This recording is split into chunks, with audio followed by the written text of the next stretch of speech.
ترمذی کی ایک حدیث ہے کہ حضرت صلی اللہ علیہ وسلم سے اللہ تعالیٰ نے خطاب ہو کر فرمایا کہ کیا میں مکے کے پہاڑوں کو سونے کا بنا دوں تمہاری خاطر؟ یہ کون کہہ رہے ہیں؟ اللہ تعالیٰ کہہ رہے ہیں حضور صلی اللہ علیہ وسلم سے۔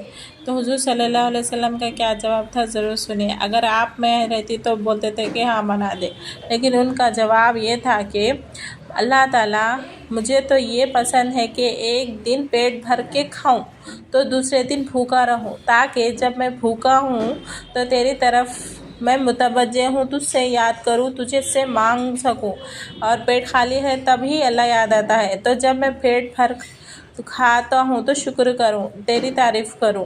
اس لیے میں نہیں چاہتا کہ سونے کے پہاڑ آپ بنا دیں۔ تو حضور صلی اللہ علیہ وسلم نے اللہ تعالیٰ کو انکار کر دیا۔ دیکھا آپ نے، قربان